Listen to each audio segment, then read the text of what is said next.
మీకు తరచు కడుపు ఉబ్బరం వస్తుందా? తిన్న వెంటనే గ్యాస్, అజీర్ణం, మలబద్ధకం లేదా కడుపులో మంట వేస్తుందా?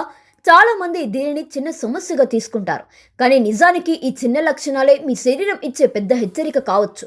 అసలు జీర్ణక్రియ సమస్యలకు కారణం ఏమిటి? కేవలం మసాలా ఆహారమా? లేదా ఇంకా ఎవరు చెప్పని మరో నిజముందా? ఈ వీడియో చివరి వరకు చూస్తే మీ జీర్ణక్రియ గురించి మీరు ఎప్పుడు వినని కొన్ని ఆశ్చర్యకరమైన విషయాలు తెలుసుకుంటారు. జీర్ణక్రియ అంటే ఏమిటి? మనము తినే ఆహారాన్ని శరీరం శక్తిగా మార్చే ప్రక్రియనే జీర్ణక్రియ అంటారు. ఈ ప్రక్రియలో నోరు, కడుపు, చిన్న పేగు, పెద్ద పేగు, కాలేయం, ప్యాంక్రియాస్ అన్నీ కలిపి పనిచేస్తాయి. ఈ వ్యవస్థలో చిన్న లోపం వచ్చినా కడుపు ఉబ్బరం, గ్యాస్ సమస్య, మలబద్ధకం, అజీర్ణం, కడుపు మంట, అలసట వంటి సమస్యలు మొదలవుతాయి. అసలు కారణం ఇదే, మీ గట్ బ్యాక్టీరియా అసమతుల్యత.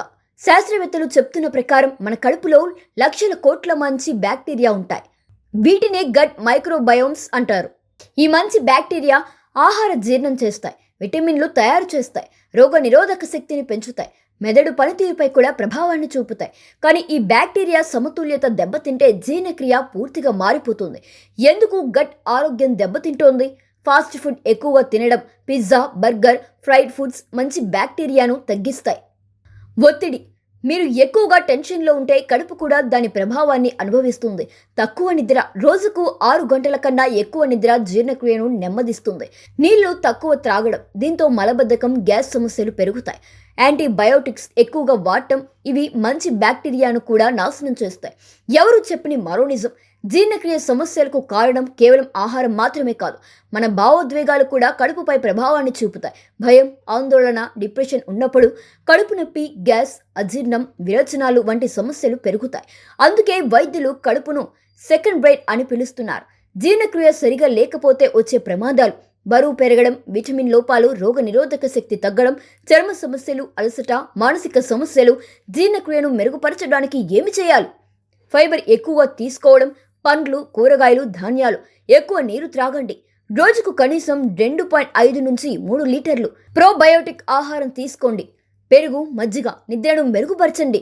రోజుకు 7 నుంచి 8 గంటలు వ్యాయామం చేయండి. రోజుకు 30 నిమిషాల నడక కూడా చాలానే ఉపయోగపడుతుంది. ఒత్తిడిని తగ్గించుకోండి.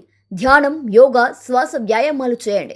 వెంటనే డాక్టర్ను సంప్రదించాల్సిన లక్షణాలు: మలంలో రక్తం రావడం, అకస్మాత్తుగా బరువు తగ్గడం, తీవ్రమైన కడుపు నొప్పి, తరచు వాంతులు, చాలా రోజుల పాటు మలబద్ధకం. ఈ లక్షణాలు ఉంటే నిర్లక్ష్యం చేయకండి.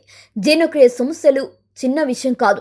మన ఆహారం, జీవనశైలి, ఒత్తిడి, నిద్ర, కడుపులోని మంచి బ్యాక్టీరియా ఇవన్నీ కలిపి మన ఆరోగ్యాన్ని నిర్ణయిస్తాయి. కాబట్టి కడుపు ఇచ్చే చిన్న సంకేతాలను కూడా నిర్లక్ష్యం చేయకండి. మీకు కూడా తరచు గ్యాస్, అజీర్ణం లేదా కడుపు సమస్యలు వస్తున్నాయా? మీ అనుభవాన్ని కామెంట్లో చెప్పండి. ఇలాంటి ఆరోగ్య అవగాహనల కథనాల కోసం C23 ఛానల్ సబ్స్క్రైబ్ చేయండి. డిజిటల్ ప్రపంచంలో ప్రతి అప్డేట్ మీ చేతుల్లోకి. వేగవంతమైన వార్తలు, వైరల్ ట్రెండ్స్, ప్రత్యేక విశ్లేషణలు. మొబైల్ నుంచి ప్రపంచం వరకు నిజాలను చేరవేసే డిజిటల్ వేదిక. డిజిటల్ వేగం, నిజాల బలం. C23 channel. Digital news, real time updates. C23 channel, the voice of truth.